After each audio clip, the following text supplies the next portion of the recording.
Hello and welcome everyone to the Untitled Marvel Project, the show where we'd usually be ranking and reviewing every MCU film, but this week we are taking the first step on our Spider-Man Into the Spider-Verse journey and talking about 2002's Sam Raimi's Spider-Man, a classic by some measures, maybe not others, but we'll get into it.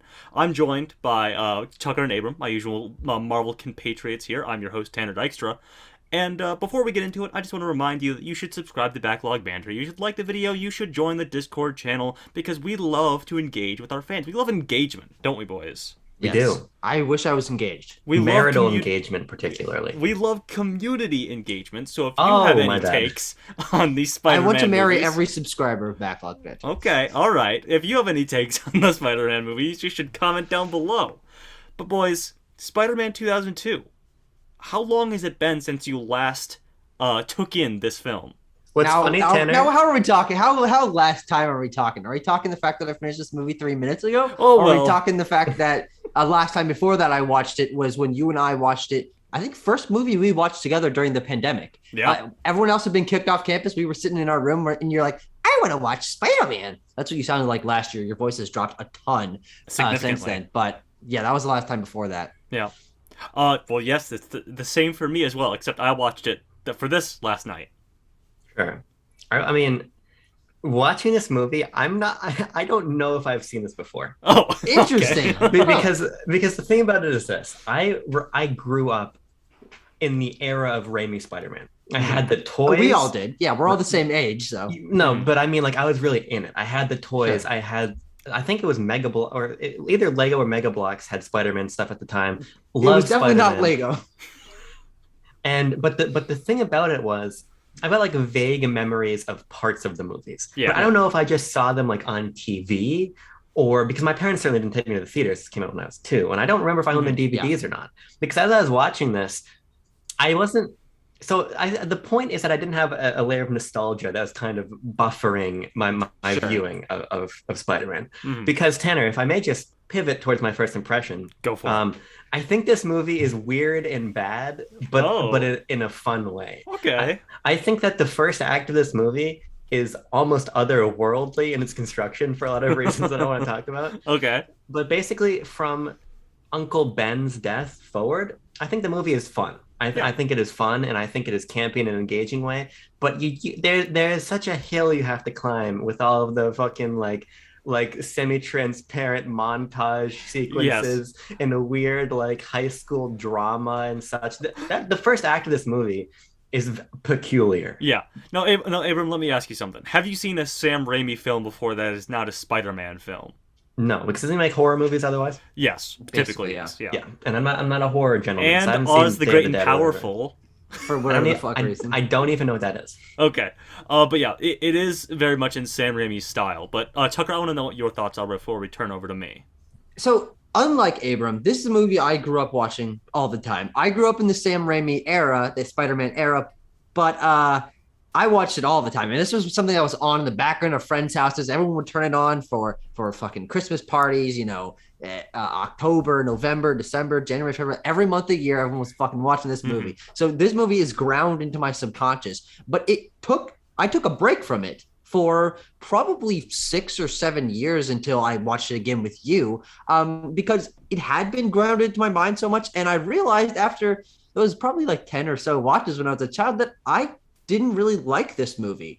And watching it again last year, I felt pretty much the same. I was like, this is fine, whatever. But on this last viewing, I think it's fine. I think there are elements that I enjoy and that I respect for trying certain things. But on the whole, I do think this is a pretty poor film. And I think that's where most of my opinions are going to come down on this with. I was afraid that I was going to have to play defense for old Mr. Raimi in these, at least in this first one and maybe these first 3 videos while we talk about his trilogy, because I don't think this is the best. I don't think this is the highlight of this. We'll get to that next week. But I think this is a good movie. I can definitely see some of the negatives that you guys hinted at so far. I want to talk about Tobey Maguire's performance. I want to talk about maybe how some of the special effects don't really hold up nowadays. I want to talk about the campiness, of course. We have to acknowledge the campiness of it all. Naturally. The campiness, the corniness. But at the same time, I think it all works pretty well in this. I think it gets perfected in Spider-Man 2, but I think it all works, and there's a very clear vision for what this film was trying to be, and it succeeds in that. And that is a hill, like Abram said, that you have to climb. You have to be bought into this movie to really, enjoy that stuff. If you're not, then you're not going to.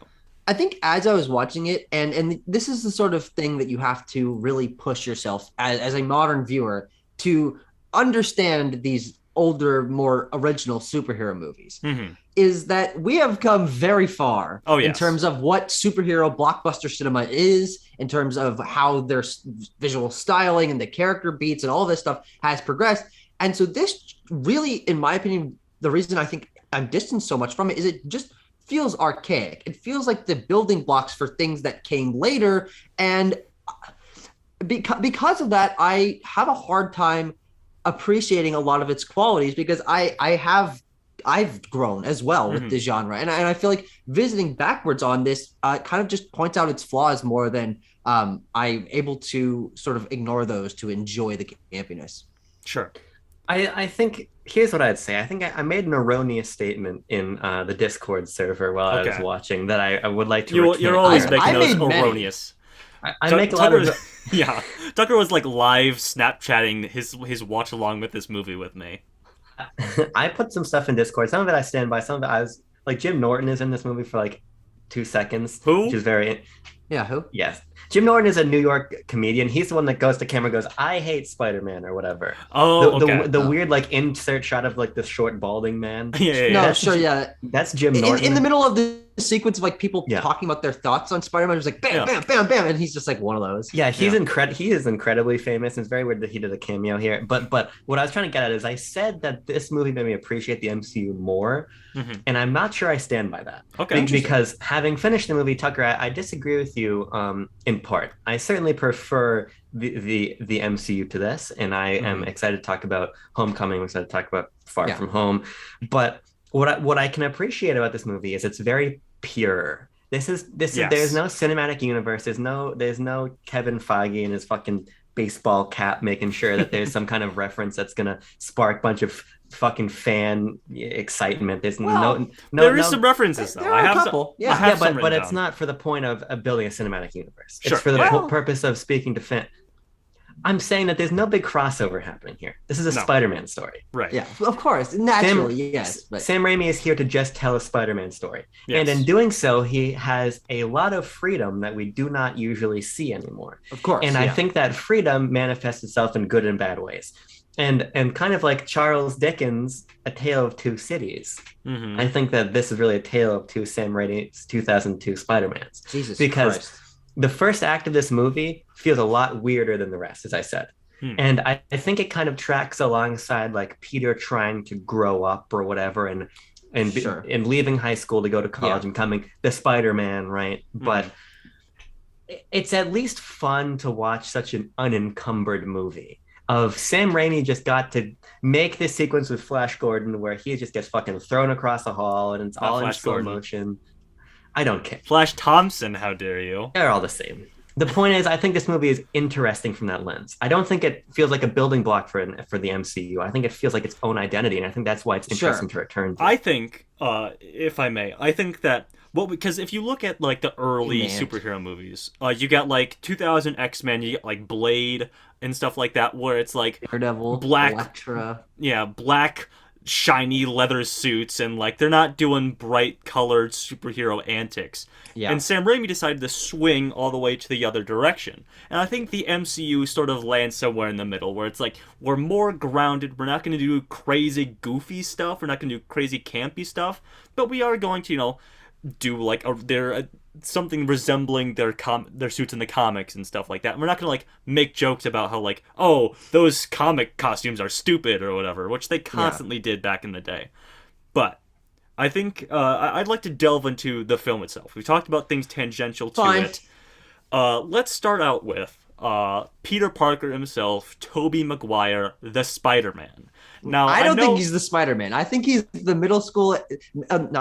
middle-aged math teacher that somehow wandered onto the set of 2002 Spider-Man, and they're like, I put on a mask, no one will notice. Like, whatever. He's 26. Okay, he's a fresh-faced, baby-faced man. Okay, I don't know. Everyone's talking about how he looks too old. I think they all look perfect as these high schoolers.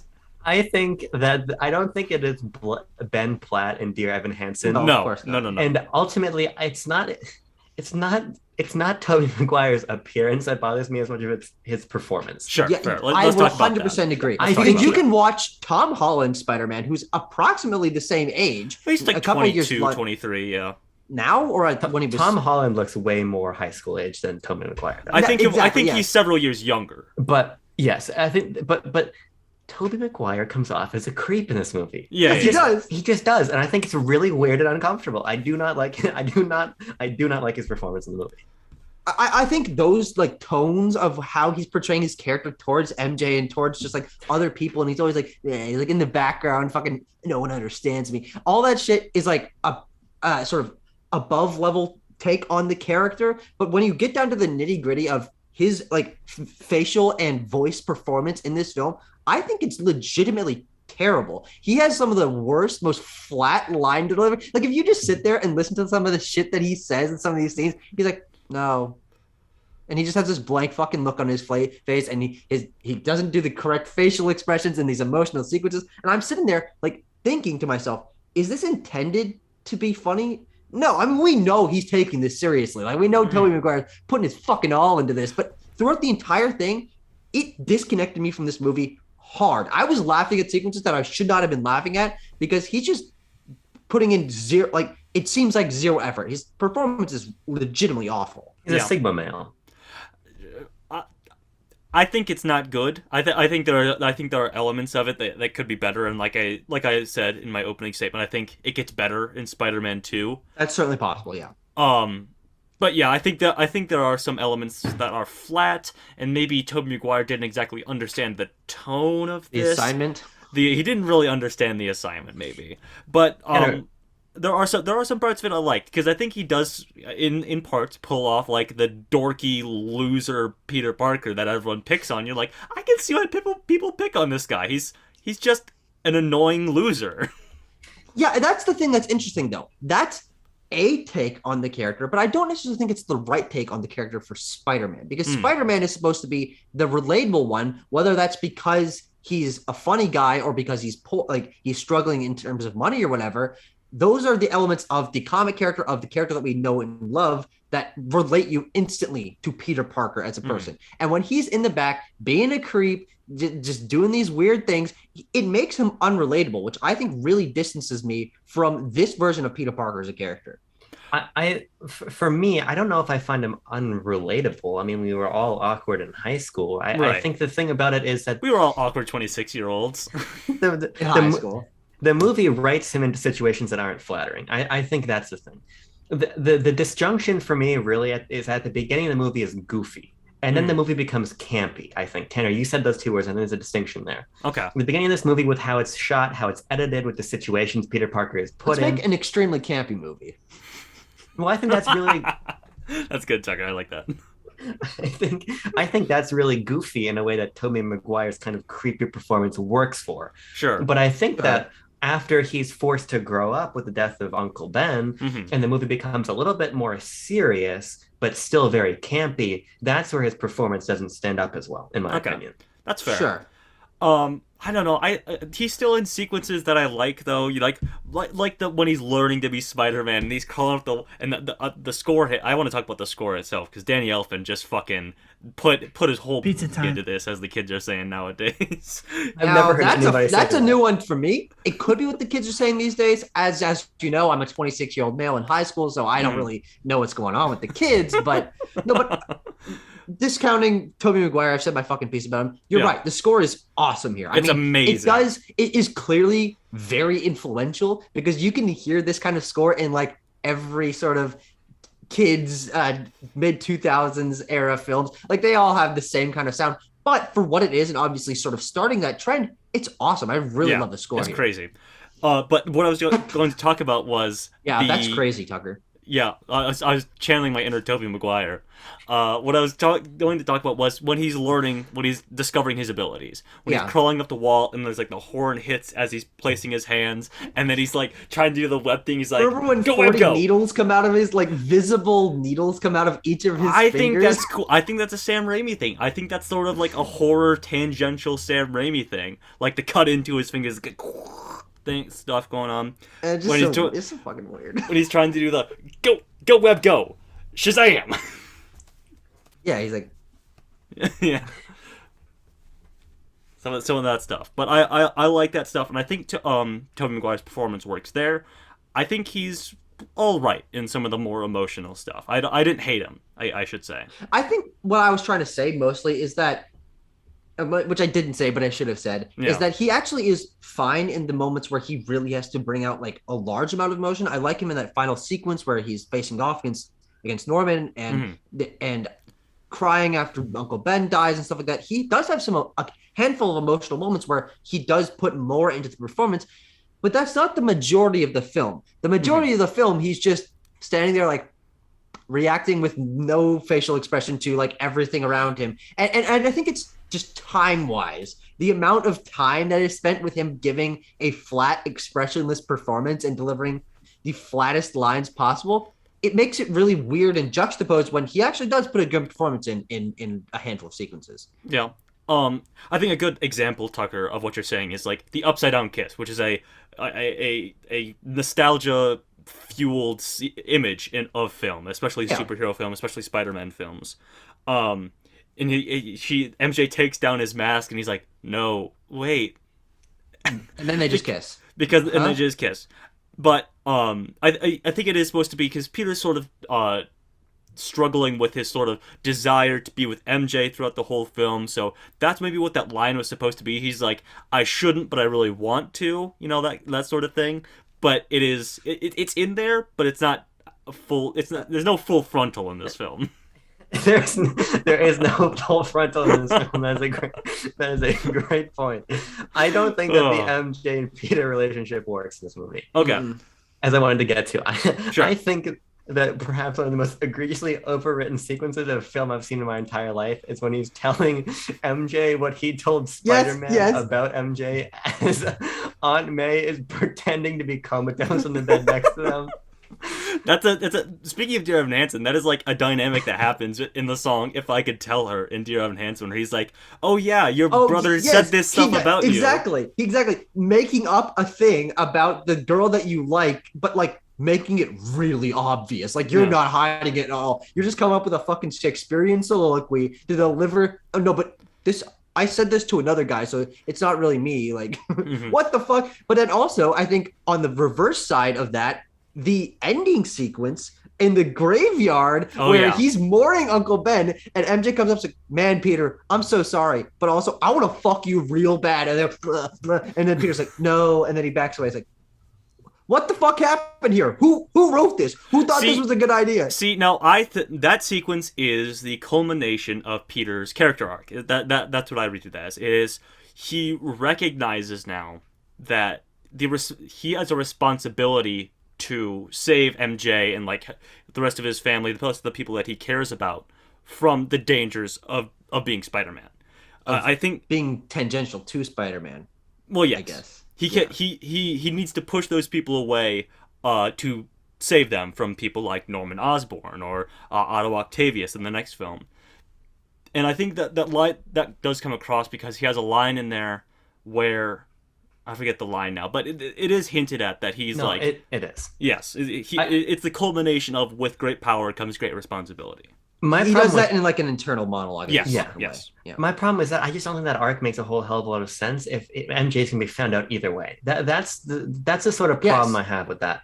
Is that if the lesson that Peter learns that the people around him are going to be put in danger regardless, then what's really the problem with opening up to MJ? I suppose it just ends up reading clearly. I mean, if you watch the next couple films, this arc goes nowhere because he gets into a relationship with MJ in the next movie, I think.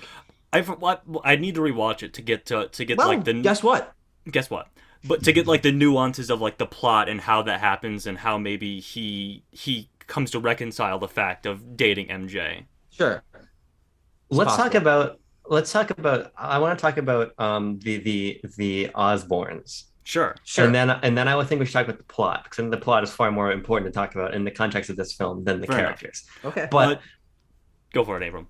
I think that Willem Dafoe really does the best with what he's given. He's amazing. I love it. I think he, much like Jim Carrey in the Sonic the Hedgehog movie, A great comparison. he really knows how to ham up the material when he needs to, Mhm. and he just if there's charisma, it's all being attracted to him Yes. because he gives a really great performance, and he turns the fucking Party City Green Goblin costume into something that I think is really compelling. He adds a lot to that role, which is otherwise just kind of weird just to be weird. I think he does a great job. It is a perfect casting. I love Willem Dafoe when he's doing the back to formula or whatever, and he has like his eyes bolt open when he becomes the Green Goblin, or even like his last line is "Don't tell Harry."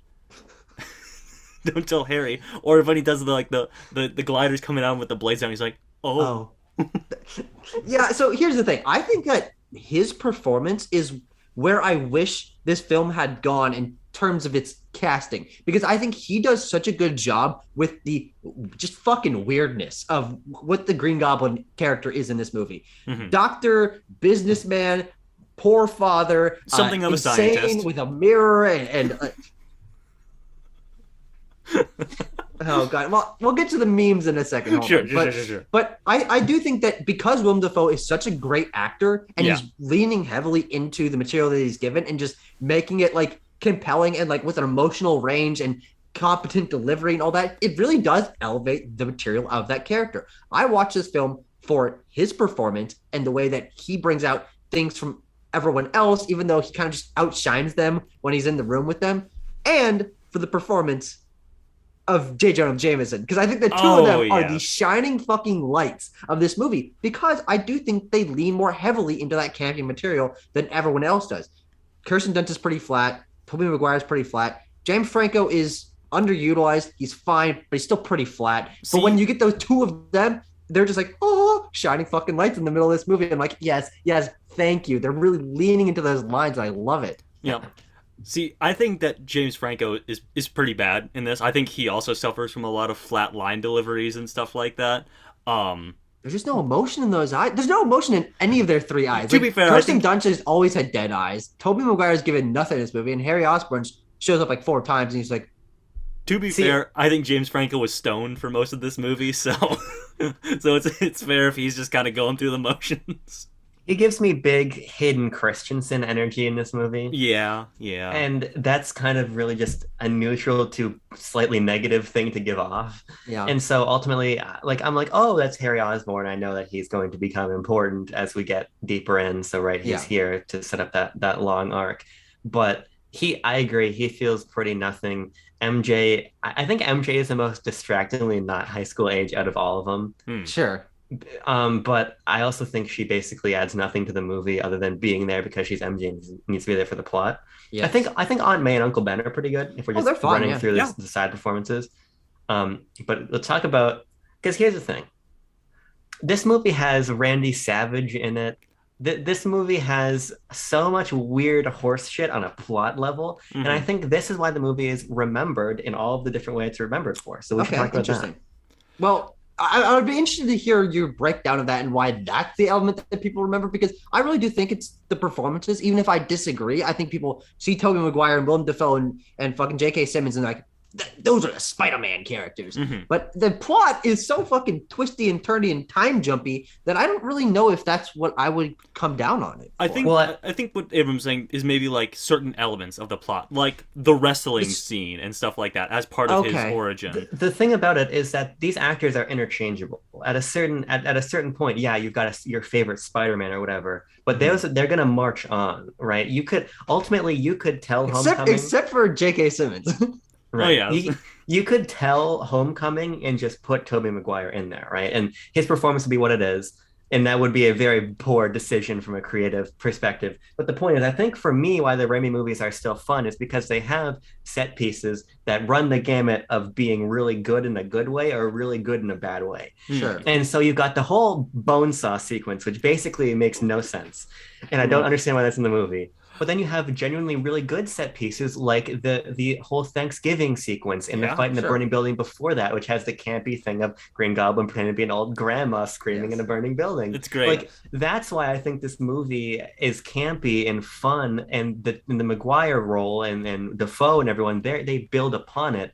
But you can bring those into the Spider-Verse. You can't bring the horse shit of the plot and the scenarios of this movie forward, I don't think. I think you're right on a separate level that those specific sequences are great, but when you really do think about what's tying this all together, it is the good elements, I think, of the progression in the story and the characters and their relationships aren't the Raimi versions of these characters. It's the fact that Stan Lee and Steve Ditko wrote this character fucking 20,000 years ago. I don't know, he's been around a long time. And that story has worked a lot since. I mean, the idea of Green Goblin being his friend's dad and him learning the powers of responsibility through a mistake that killed his uncle. All these things are the Spider-Man story, which of course is part of this film, but I don't know how much this film does on a plot level to elevate that through film. See, it is jumping around a lot, and they're throwing a horse shit in there that doesn't necessarily feel like it fits in the story and it's trying to create its own tone. But I think there's a juxtaposition there between the heart and core, which is the Stan Lee written story, and what Sam Raimi is trying to do to inject his own personality into it, like with a gross fucking needle that he's jabbing into the side of it. See, now here's what I think. I think that this is the first time that we saw Spider-Man put to film. There's some like weird. I think that's true. Yeah. Well, there's like some weird things in the '70s or whatever that you can find that weren't popular at all. But this popularized Spider-Man on the big screen. And I think it is a translation of the Stan Lee, Steve Ditko stuff with some Sam Raimi elements that are campy and like maybe stick out if you're not bought into the mood of the film, but make this film unique nonetheless. And that's why I think it worked. I think it is a direct translation of Spider-Man, the comics, to the screen with some directorial intent, which I really enjoyed personally. Yeah, and some bad CGI. And some bad CGI. It's rough for the time, even. In this fucking movie are hilarious. When he's like jumping from rooftop to rooftop, it's like, whoa, and he like rubbery gets off the ground. It's like, what the fuck is happening here? Yeah. It really did not age well. And of course, maybe it was impressive for the time. I don't remember thinking it was bad when I was a kid. It's not.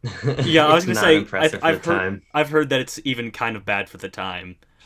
But ultimately, I think that there is still a momentum to the way Spider-Man moves, even if it's basically cutting into a pre-rendered CGI PlayStation 3 cutscene. Mm-hmm. Like when he's swinging through New York, I think you feel it. When he's learning how to swing, learning how to crawl, you feel it, and I think that works. Again, it's the feel, it's the situations, it's the way Raimi directed them that I think makes this movie stand up. Yeah.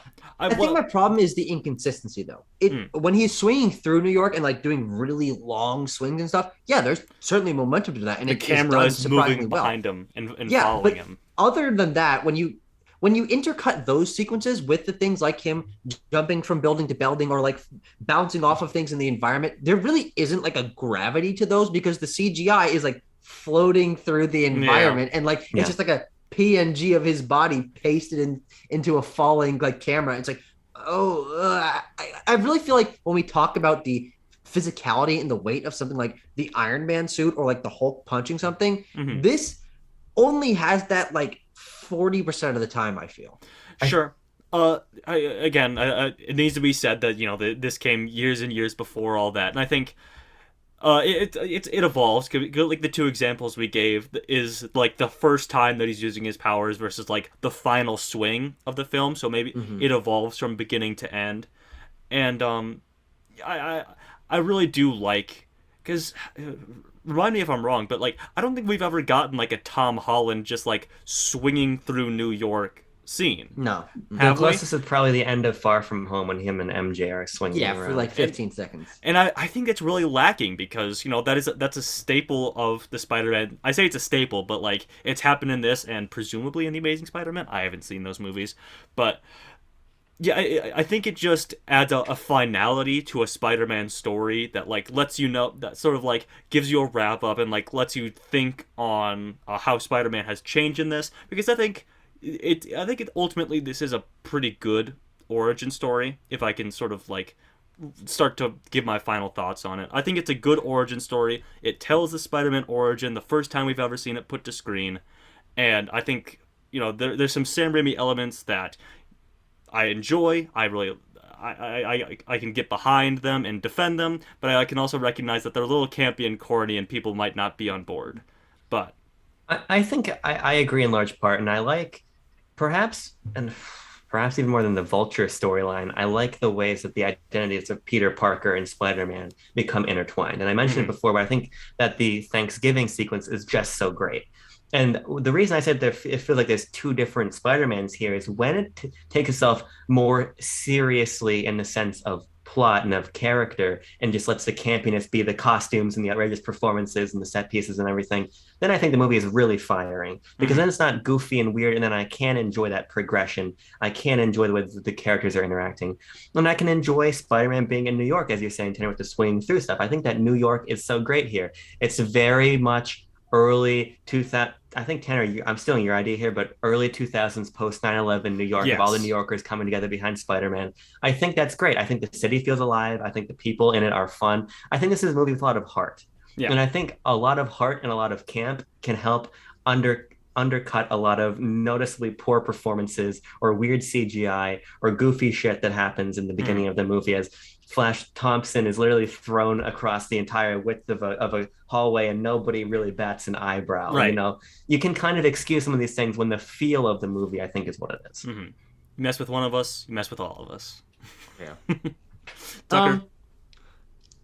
This movie was a lot worse on a rewatch. Trying to watch it through a critical eye, trying to watch for character moments and plot progression. I do think this movie is pretty fundamentally flawed, and the things that pull it along are the story that's been told for the last 80 years of Spider-Man. And while there are a couple good ideas in there, and I think the two standout performances of J.K. Simmons and Willem Dafoe really elevate this material to its iconic status, it is really lacking elsewhere.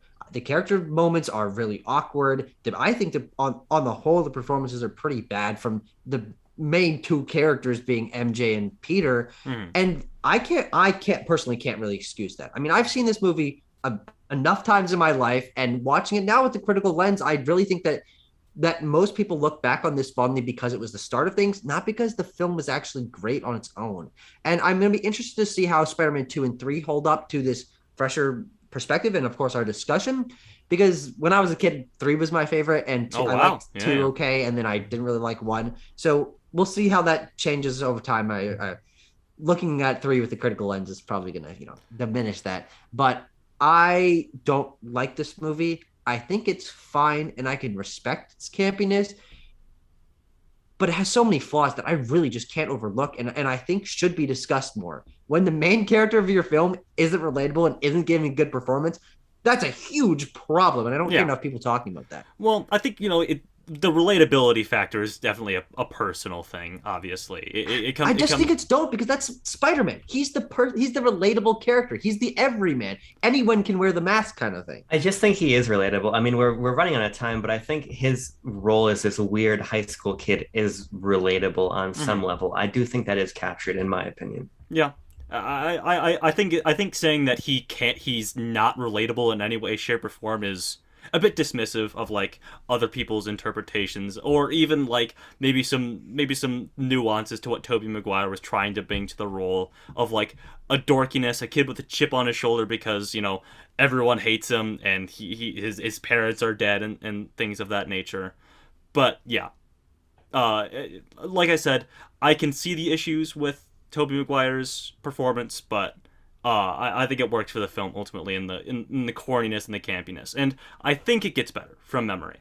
But regardless, like we've been saying, we're running low on time. We've hamstrung ourselves into this limited time space. Yes. So let's go and score this film. I put in a score. Okay, you put in a score. Okay, I did. Okay, I've also put in a score. I put in a double-digit score. Oh, a double-digit score. I did. 3, 2, 1, pop. Okay, okay. All We've landed at a 6.3 on this film in descending order. I gave it a 7.4. Abram gave it a 5.9, and Tucker had a 5.7. So, as came across in this film, I'm a little higher on it than some of you. I wish we did have time to like get into this a little more. Maybe we can talk about it more in the Spider-Man 2 one, in a bit of a retrospective on how the films have changed. But there you have it, folks. I think it's a good movie. I think there's things to be liked about it. I think the campiness and the corniness sort of outweigh some of the other negatives that I can certainly recognize in the film. We'll be back for more, and We'll be back we for- can certainly talk about that growth because it's there apparently. I also don't know if I've seen Spider-Man 2, so it'll be an interesting We don't know if conversation he's to seen have. Spider-Man 2. I'm very excited to go back to Spider-Man 2 because I planned to rewatch all of these a year ago in quarantine. I only watched the first one, so Spider-Man 2, we're coming for you, baby. Are we all excited? I am. Yes, actually. I genuinely am. Very good. For Okay. the Amazing Spider-Man movies, Listen, I'm only excited for those because I haven't seen them before, and I want to see if the complaints about them are valid or not. And haven't there's seen things that I two. can like. I really like Andrew Garfield as an actor, so I'm excited to get to those. But all in due time, ladies and gentlemen, all in due time. Let us know your thoughts on Spider-Man in the comments, and we'll see you next time. Spider-Man Dose. Two webs for two Spider-Mans. no, I Tucker, can't put stick them out down. my- You can do them next week. You can do I them next can't week. Put them down. Why? This is for 2. For Spider-Man 3, we can have 3. Okay. Can you not do the Spider-Man like thing? I can't. My pinky doesn't. Oh. You're just not cut out for it. Not cut out to be Spider-Man. No. Anyone can wear the mask. Set me. Except me. Except him. Thanks for watching, everyone. You're welcome.